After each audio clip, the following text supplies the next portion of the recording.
ఆంధ్రప్రదేశ్, తెలంగాణ రాష్ట్రాలలో రాజకీయ సమీకరణాలను సమూలంగా మారుస్తుందని భావించిన నియోజకవర్గాల పునర్విభజన ప్రక్రియ ఇప్పట్లో సహకారమయ్యేలా కనిపించడం లేదు. రాష్ట్ర విభజన చట్టంలోని హామీల మేరకు అసెంబ్లీ సీట్లు పెరుగుతాయని గంపటి ఆశలు పెట్టుకున్న తెలుగు రాష్ట్రాల రాజకీయ పార్టీలకు కేంద్రం తీసుకున్న తాజా నిర్ణయం మింగుడు పడడం లేదు. కేంద్ర మంత్రివర్గం తాజాగా ఆమోదించిన జనగణన షెడ్యూల్ ప్రకారం 2029 ఎన్నికల నాటికి నియోజకవర్గాల పెంపు అసాధ్యమని స్పష్టమవుతోంది. దీంతో వచ్చే ఎన్నికలు కూడా ప్రస్తుతం ఉన్న పాత స్థానాలతోనే జరగడం ఖాయమనేలా కనిపిస్తుంది.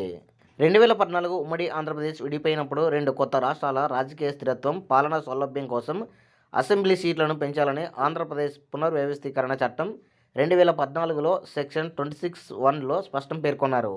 దీని ప్రకారంగా తెలంగాణలో ప్రస్తుతం ఉన్న 119 సీట్లను 153కు, ఆంధ్రప్రదేశ్లో ఉన్న 175 సీట్లను 225కు పెంచే వెసులుబాటు కల్పించారు. వాస్తవానికి ఈ పెంపునకు జనగణనతో సంబంధమే లేదని, కేవలము విభజన చట్టం ఆధారంగానే సీట్లు పెంచవచ్చని తెలుగు రాష్ట్రాల ప్రభుత్వాలు, రాజకీయ పార్టీలు వాదిస్తూ వచ్చాయి.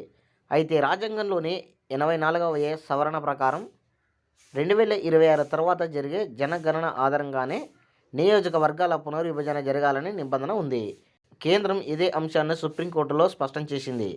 విభజన చట్టం ఉన్నప్పటికీ అది రాజ్యాంగ నిబంధనలకు లోబడి ఉండాలని తేల్చి చెప్పింది. దీంతో జనగణన సీట్లు పెంపునకు తప్పనిసరిగా మారింది. తాజాగా కేంద్ర ప్రభుత్వం 11,718 కోట్లతో జనగణన ప్రక్రియకి ఆమోదం తెలిపింది. ఈ ప్రక్రియ టైమ్లైన్లో నిశ్చితంగా పరిశీలిస్తే 2029 నాటికి సీట్ల పెంపు సాధ్యం కాదని అర్థమవుతోంది. రాష్ట్ర విభజన జరిగి 10 ఏళ్లు గడిచినా సీట్ల పెంపు హామీ నెరవేరలేదు. ఇప్పుడున్న పరిస్థితులలో 2029 కూడా దాటిపోతే కొత్త నియోజకవర్గాలు అందుబాటులోకి రావడానికి 2034 ఎన్నికల వరకు ఆగాల్సిందే. అంటే విభజన హామీ నెరవేరడానికి ఏకంగా 20 ఏళ్లు పడుతుందన్నమాట.